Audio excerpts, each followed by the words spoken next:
Kia ora, I'm Sally Casswell from Massey University in Aotearoa, New Zealand, and I'm talking about restrictions on alcohol marketing on behalf of the co-authors of the forthcoming third edition of Alcohol No Ordinary Commodity. So first, a few words about the breadth of what is involved in alcohol marketing.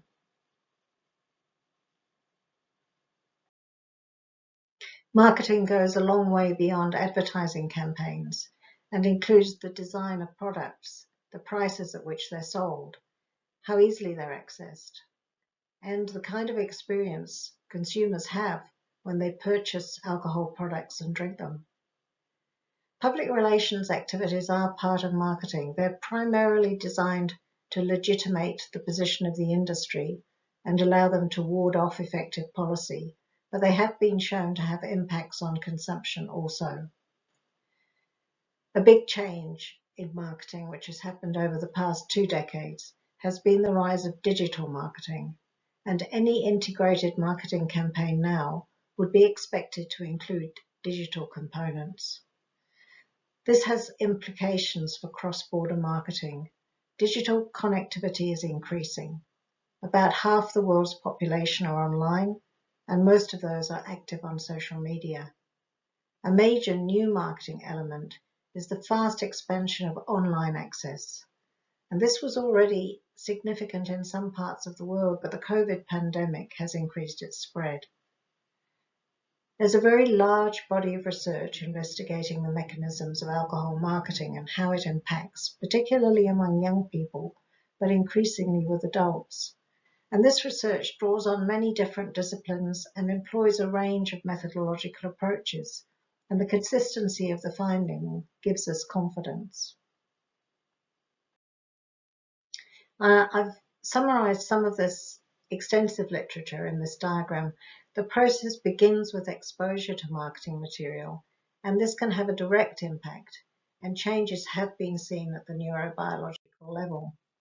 But it's also clear that engagement with marketing material, such as when merchandise is purchased and worn, competitions are entered, and shares and likes happen in the social media, these increase the impact of the marketing.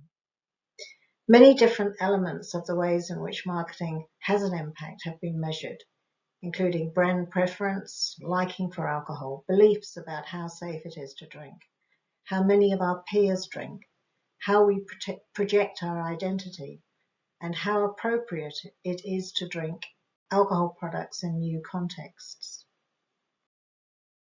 All of this impacts on purchase and consumption, and it's clear that marketing has resulted in young people initiating drinking younger and drinking more when they do drink.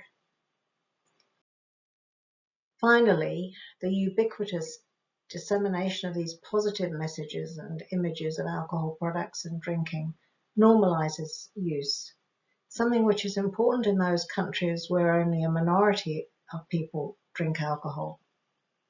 And in all countries, it may make it harder for policymakers to put in place effective policies such as restrictions on supply and affordability. The big change, as mentioned earlier, in the last 2 decades has been the shift by the alcohol industry to marketing using the digital platforms. And increasingly, this utilizes the digital data we shed every day as we lead our lives. We're interacting in the digital world via SMS, social media platforms, we're making purchases online and in store, and we're located as we move around carrying our smartphones. These data are used to target marketing messages, increasing engagement, and creating a feedback loop, which uses the new data gained, for example, by clicking the buy button, to refine the targeting further. This takes place using artificial intelligence, and decisions about when and where to place ads are made in microseconds. The algorithms are in constant revision during this programmatic advertising and have the single goal of selling the products being marketed. The data available to the algorithms allows targeting to a previously unprecedented level. An internal report from Facebook suggested the company can assess the the emotional states of young people, potentially allowing marketing to be targeted when at their most vulnerable. And experiments have suggested that those already vulnerable to alcohol harm because they are already riskier drinkers are impacted more strongly by digital marketing.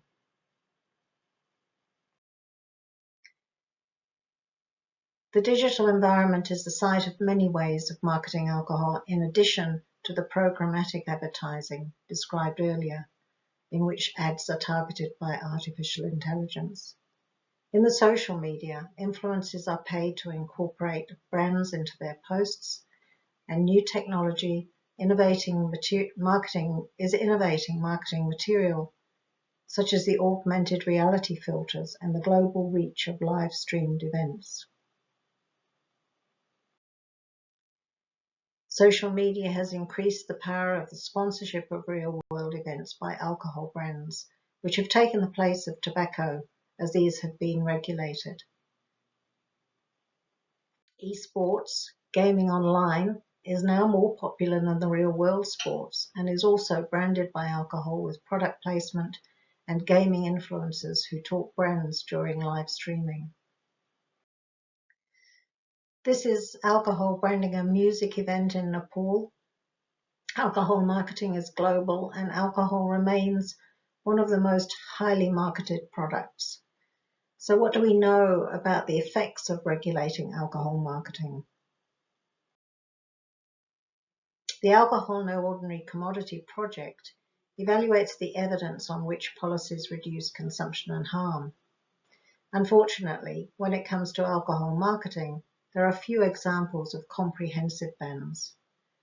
A study by Luke Allen and colleagues of implementation of NCD strategies in 151 countries showed alcohol advertising bans were the least well implemented. At the national level, there are many partial restrictions. Countries, for example, using watershed times until which alcohol ads are not allowed on television, or banning only spirits ads in some advertising modes. The industry responds by putting its marketing resource elsewhere, and increasingly the availability of digital marketing is useful to circumventing marketing regulations. Digital marketing is ephemeral with no saved record available, and it's dark in the sense that it's seen only by those who are in the target market. It's generally invisible to policymakers and very hard for researchers to access. There are some examples of comprehensive bans, with Norway having one of the longest standing ones, with a recent evaluation suggesting an impact on consumption and prevalence of drinking by younger people. But more recent examples, for example in Russia and Lithuania, were introduced in the context of other policy changes, making it difficult to evaluate their impact. The market power of the commercial interests gives influence in the political arena, and trade and investment agreements, some of which allow commercial interests to sue governments if regulations reduce their profits, provide a chilling effect. Governments don't want to risk the expense potentially involved.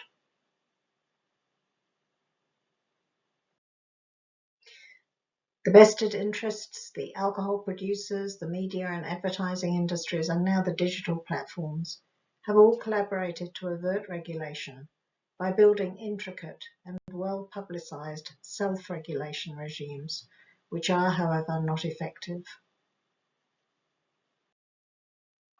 The digital guiding principles, for example, were introduced by the alcohol industry in 2014, before many policymakers or researchers had fully understood the strength of the partnerships between the alcohol industry and the digital platforms. Now the globalized nature of digital marketing makes national level control very difficult. And finally, the global response to alcohol marketing, along with other aspects of sale and supply, is in a non-binding strategy and a currently being developed action plan, which does not provide the strong normative influence of a legally binding treaty, such as the Framework Convention on Tobacco Control.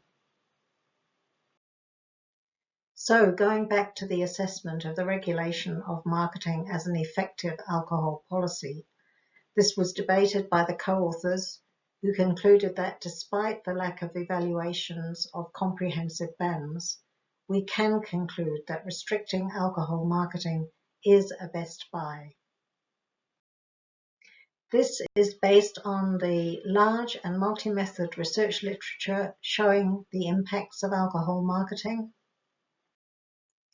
the consistency of the data showing the impacts on drinking and heavy drinking among young people and adults, the effect sizes shown in studies of different levels of exposure to marketing,